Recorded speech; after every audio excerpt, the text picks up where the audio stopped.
Então, vamos fazer aqui, pessoal, agora alguns exercícios, tá? Vamos fazer alguns exercícios para a gente ver se a gente consegue compreender um pouco melhor o que nós tratamos, né, nessa parte de conceitos aí sobre as equações. Então, ele fala o seguinte, ó, deixa eu mudar aqui a cor da minha caneta. Ele fala, o pneu de um automóvel ele foi regulado de forma a manter uma pressão de 21 libras força. Então, libras é aí uma unidade de pressão, tá? Então, libra por polegada quadrada.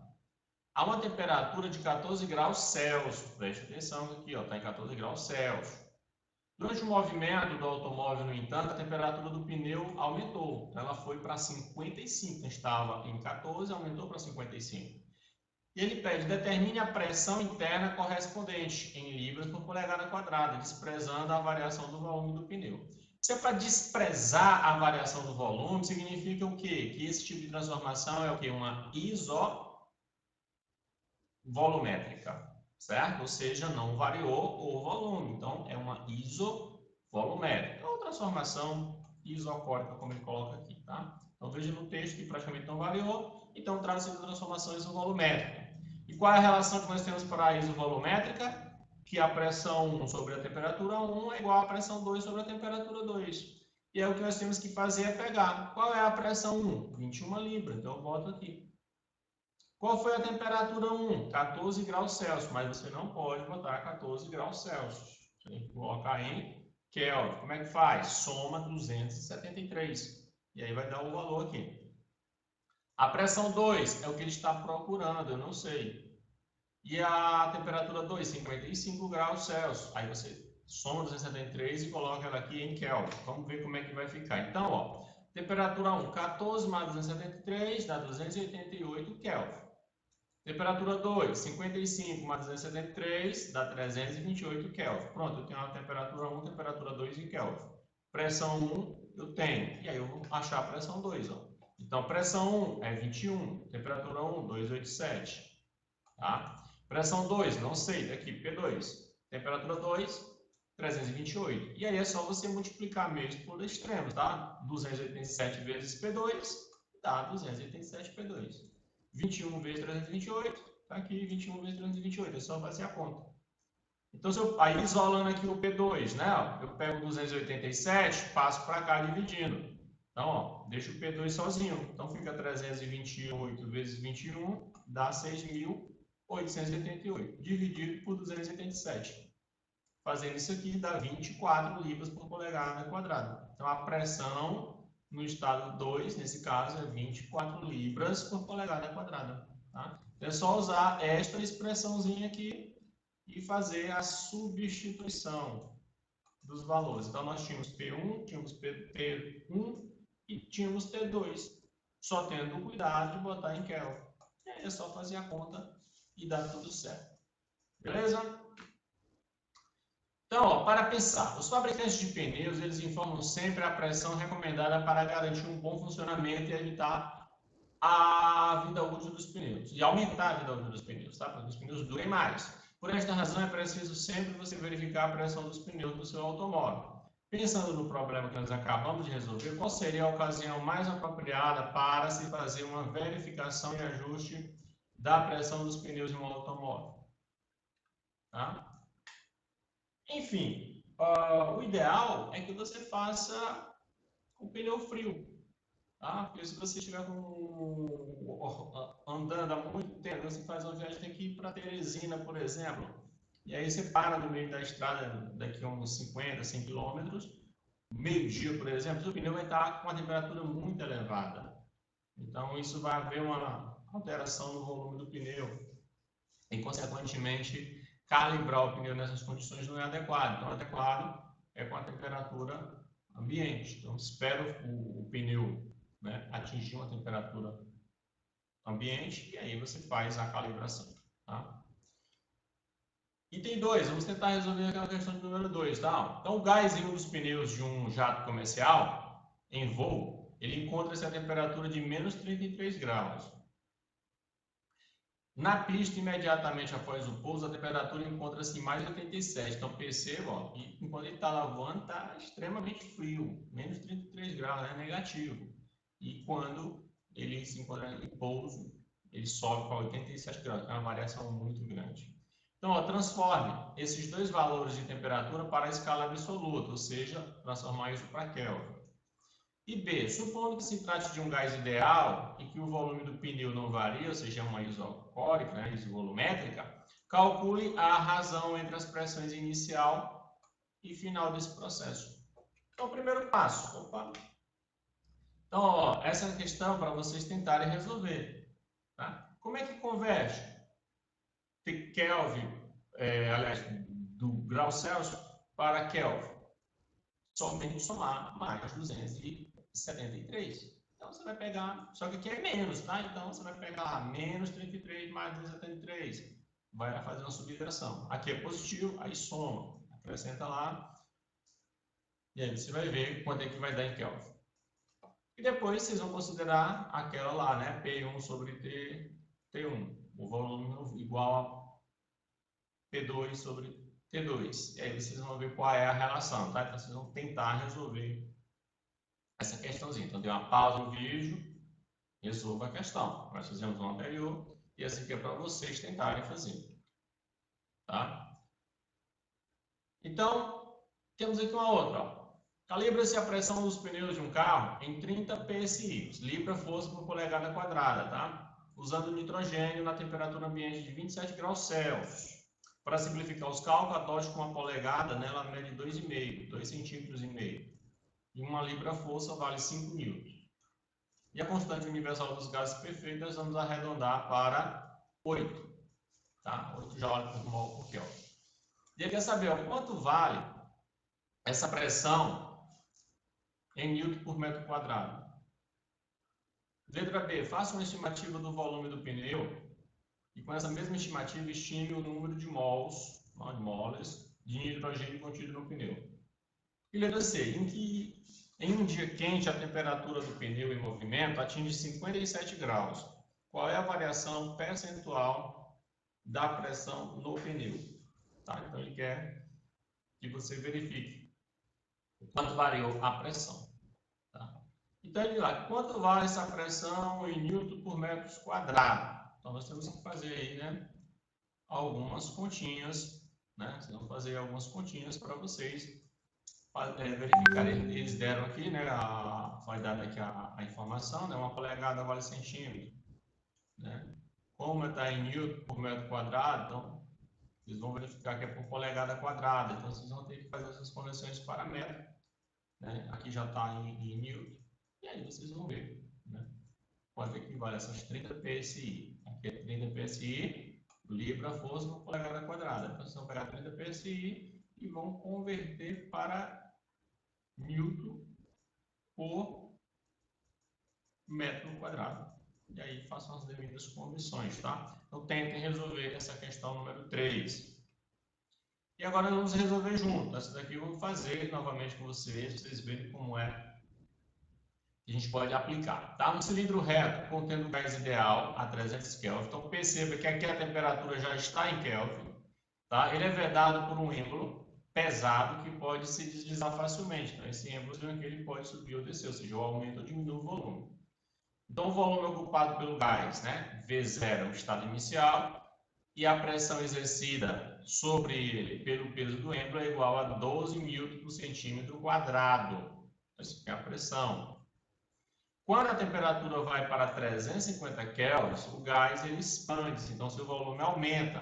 E para que ele volte para V0, né, ó, mantendo a temperatura a 350, aplica-se sobre o êmbolo uma força adicional, como é mostrado na figura. Ele volta, mas para que eu mantenha a temperatura 350, é preciso que eu aplique uma força. Tá? Então, a letra A, calcule a pressão do gás na situação final, isto é, quando a temperatura é de 350 Kelvin, ocupando o volume zero. Tá?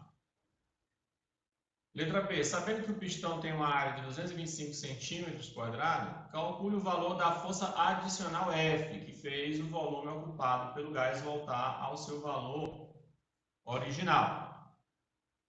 Tá? Então, vamos fazer aqui a solução da letra A.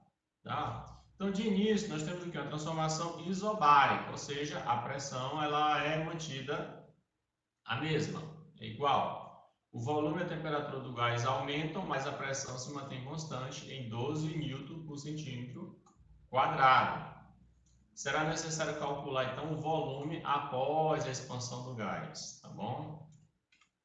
E a relação para a transformação isobárica é essa, V1 sobre T1 é igual a T2 sobre, aliás, V2 sobre T2. Nós substituindo aqui, ó, no estado inicial, volume sobre a temperatura 300. Ele vai para o estado final, onde eu vou ter uma temperatura sobre 350. Então, se eu multiplicar 300 vezes V, eu vou ter aqui 300V. 350 vezes V0, eu vou ter aqui 350 vezes V0.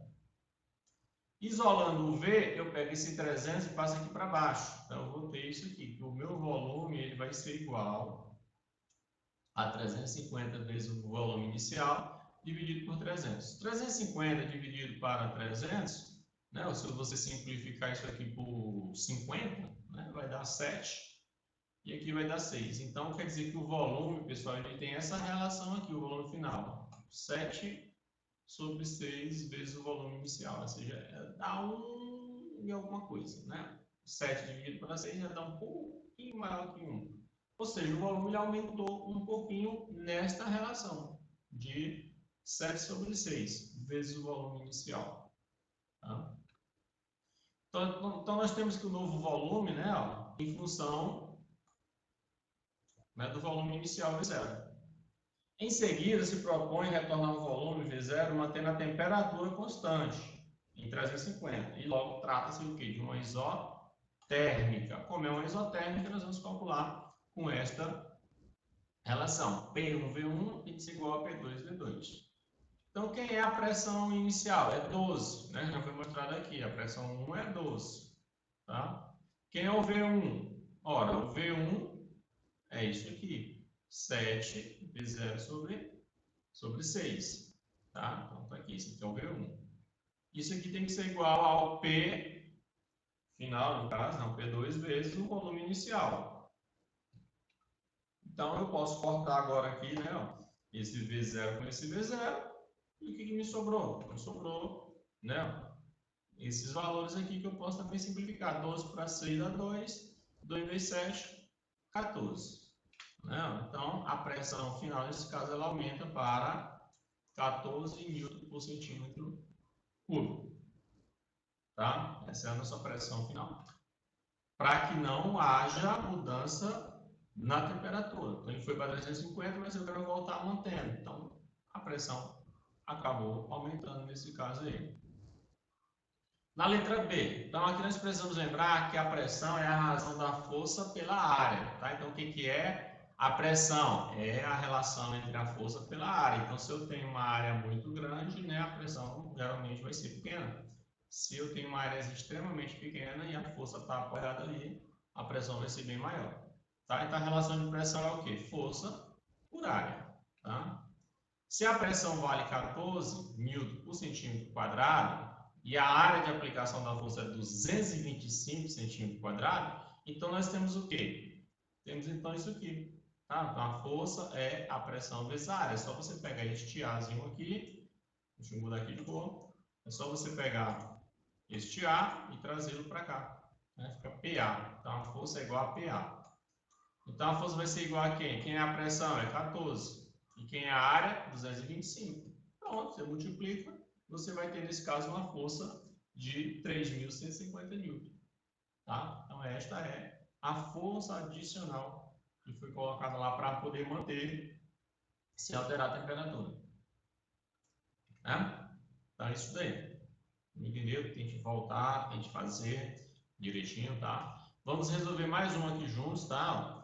Um gás perfeito, ele sofre uma transformação, né, que está indicada no gráfico, pressão sobre volume que você tem aí, pressão por volume, no qual o trecho BC é uma hipérbole, tá? Tem uma curvazinha aí, é uma hipérbole, como você pode observar aqui, ó. Esse trecho aqui é uma hipérbole. Em relação às temperaturas dos estados A, B, C e D, é correto afirmar. Então, vamos ver o que ele nos diz aqui, ó. que a temperatura A é maior que a temperatura B, maior que o C e maior que a D. Ou tudo isso aqui é menor, ou seja, o A é menor que o D, tal. Então, o que nós temos que analisar? Nós vimos que quanto mais distante for essas curvas aqui do PV, maior vai ser a temperatura. Tá? Maior vai ser a temperatura. E aí, o que nós vamos ter aqui, né, nessa nossa relação? Então, lembre-se o seguinte, ó, que a hipérbole BC ela é uma isotérmica. Então, se ela é uma isotérmica, significa o quê? Que o TB ele é igual ao TC. Tá? Então, aqui nessa curva, aqui, a temperatura, pessoal, ela é igual. Então, ela não muda em nenhum momento. Então, bem aqui a temperatura é igual a essa temperatura aqui. Tá? Então, primeiro esse aqui é igual. Então, aqui não é a letra A e nem vai ser a letra B. Agora, eu tenho ainda aqui, ó, 3 letras que tem justamente isso aqui igual. Beleza. Agora, falta eu avaliar isso daqui, né? O AB e o CD. Então, lembre-se que quanto mais afastado, eu falei agora há pouco, dos eixos, maior será a temperatura, representada pela isotérmica. Logo, o TB é maior do que o TA. Tá? Então, esse TB aqui está mais distante do que o A. Então, se ele é mais distante, o B aqui tem temperatura maior do que o A. Tá? Então, TB, TA menor que TB. Tudo bem. E, nesse caso aqui, o TC é maior que o TD, também está mais afastado. Então, o TC é maior que o TD e TA menor que o TB. Então, a resposta aqui nesse caso é a letra C. Viu? Então, quanto mais afastado tiver, maior a temperatura. Então, o B está mais afastado que A. Então, a B é maior que A. O C está mais afastado que o D. Então, C é maior que D. E o BC é igual porque é um isotérmico. Então, a resposta é a letra C. Agora vocês vão tentar resolver, pessoal. Tá? Então, uma determinada massa de um gás perfeito, inicialmente no estado 1, sofreu as seguintes e sucessivas transformações gasosas. Ela foi comprimida isotermicamente, tá? Não houve mudança de temperatura, até o estado 2. Depois ela foi aquecida isobaricamente, agora não houve mudança de pressão, até o estado 3. E finalmente ela foi esfriada isometricamente, ou seja, isovolumétrica, tá? Ou seja, não teve mudança de volume, voltando ao estado 1. E aí ele quer que você indique aqui quais são essas transformações, né? Qual o gráfico melhor representa essas transformações, se o gráfico 1, se o gráfico, aliás, o A, o B, o C, o D ou o E. Lembrando que a isotérmica ela é o quê? Uma hipérbole, tá? Uma curva. Então, analise aí. Tente responder. Tente responder essa aqui também. Ó. Com base no gráfico a seguir, que representa a transformação isovolumétrica de um gás ideal, nós podemos afirmar que no estado B a temperatura é. E aí vocês têm aqui, ó. Pressão 1, 2. Temperatura 1, 20. Pressão 2, 4. Temperatura 2, quando é seca. Aqui é só você utilizar uma isovolumétrica, né? Então, isso, tá? Uma isovolumétrica. Tem uma mudança de pressão e tem aqui uma mudança de temperatura. Não muda o volume. Então, é o que? P sobre T igual a P sobre T. No estado 1 tem que ser igual no estado 2. E aí você vai achar esse T2 aqui. Tá bom?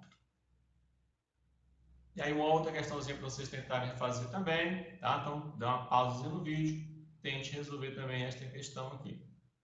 Agora vamos fazer essa daqui junto, tá? Vamos fazer aqui essa questão para a gente aplicar aqui os nossos conhecimentos. Sábado é dia de feijoada.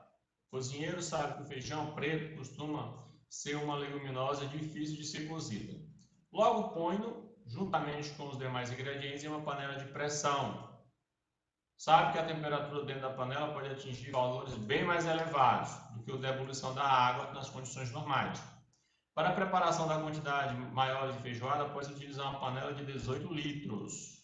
18 é 1,8 vezes 10 a menos 2 metros cúbicos. Tá? Então, esse é o volume da panela. Nessa panela de pressão controlada, né, por uma pequena válvula de 0,82 N, que repousa sobre um tubinho de 30 milímetros quadrados, né? Ou 3 vezes 10 a 5 metros quadrados, de seção reta, por onde escoa o excesso de vapores, impedindo assim que a pressão se acumule perigosamente além do necessário. E aí a panela pode explodir, né? No instante em que a válvula começa a liberar vapores, a panela apresenta a temperatura de 127 graus Celsius, ou 400 Kelvin. E 2/3 do seu volume estão ocupados com a feijoada. Suponha que a massa gasosa no interior da panela comporta-se como um gás ideal. Calcule o número de mols de gás que estarão presentes na panela no instante em que a válvula começa a liberar vapores. Considere a constante, né, universal dos gases perfeito, 8,2 Newton por metro por mol por Kelvin. Então vamos lá. Então, segundo o texto, 1/3 do volume, né, é ocupado por vapor, já que 2/3, né, é ocupado por feijão, então sobra 1/3 por vapor. Tá? Essa é a primeira informação que nós temos aí da nossa panela. Então o volume do gás é 1/3 de 18, né, ou seja, 6 litros. O volume de gás é 6 litros. 12 litros são de feijão. A pressão do gás é limitada pela válvula, então o cálculo da pressão é possível você dividindo o peso pela área do tubinho. Então a pressão é força sobre área. Então a força de 0,82 Newton e a área do tubinho é essa daqui que foi dada na questão. Tá? Aqui a gente pode fazer uma conversãozinha para a potência de 10 para ficar mais fácil. Então fica 8,2 para 3, né? Tá aqui essa relação da nossa pressão por metro quadrado, tá? 8,2 vezes 10 a menos 1 sobre 3 vezes 10 a 5 Newton por metro quadrado. É só dividir força por área. Essas informações tem lá no enunciado da questão. Para o cálculo do número de mols, era necessário utilizar a equação de Clapeyron. PV igual a MRT. Tá? E aí você isola, nesse caso, o N. Isola o N, aí faz o quê? O RT você passa para o outro lado, então ele vai passar dividindo o PV. Então nós temos essa relaçãozinha aqui da equação de Clapeyron. Substituindo, porque eu tenho a pressão, quem é a minha pressão? Minha pressão é esse número aqui todinho. Bota ele aqui, aqui ele todinho. 8,2 vezes 10 a menos 1 sobre 3 vezes 10 a menos 6. Tudo isso vezes o volume. O volume é quanto? 6 litros. Então está aqui, multiplicamos por 6. O R, que é a constante, ele disse que é para a gente usar 8,2. Então está aqui 8,2. E a temperatura, ele deu lá também 400. Então é só fazer essas continhas aí com calma e aí a gente vai achar o valor. Tá? Divide aquilo lá, faz as devidas contas. Ó. Então podemos simplificar 6 por 3, dá 2, né? Ali. Aí 8,2 dividido para 2 dá 4,1. Aí vai fazendo as continhas lá, né? Então esse 8,2 aqui de cima nós cortamos com esse daqui. Então ali sobrou, né, 10 a 4, por quê? Porque esse 10 a menos 5, quando ele passa para cima, ele vai positivo. Aí fica 5 menos 1, fica 4. Então aqui sobrou um 2, está aqui o 2, e essa relação aqui ficou 4. Aqui embaixo, né, ficou 400. 400 eu posso botar 4 vezes 100, né? Está aqui, 400. Dividindo 2 para 4 dá 0,5. Subtraindo aqui 4 por 2, sobra 2. Ou seja, 0,5 vezes 100 dá 50 mols. Então, aqui é a nossa quantidade de matéria. Tem 50 mols de gás lá na sua panela de pressão. Beleza? E aí temos uma outra questãozinha aqui para a gente tentar resolver junto aqui, para a gente poder finalizar aqui o nosso trabalho de hoje, tá? Então, um cilindro de 2 litros, esse aqui é o quê? É o volume, 2 litros. Ele é dividido em duas partes por uma parede móvel fina. Como vocês podem ver aqui. Então, aqui eu tenho 2 mols aqui e um mol aqui desse lado e aqui tem uma parede. O lado esquerdo tem 1 mol e no outro tem 2 mols do mesmo gás. Tá? O conjunto está na temperatura de 300 Kelvin. Então, está aqui a temperatura já em Kelvin. E ele pede para você adotar o R como sendo 0,080. ATM por litro por mol por Kelvin. E a letra A, qual será o volume do lado esquerdo, quando a parede móvel estiver equilibrada?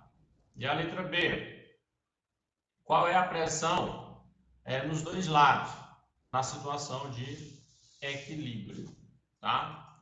Então, o que nós vamos fazer aqui, tá? Nós temos aí a situação, a pressão na parede, como você pode ilustrar, P1 e P2. Então, a parede móvel fica em equilíbrio quando as pressões P1 e P2 se igualam, tá? Então, está em equilíbrio significa que essas duas pressões elas vão ser igual.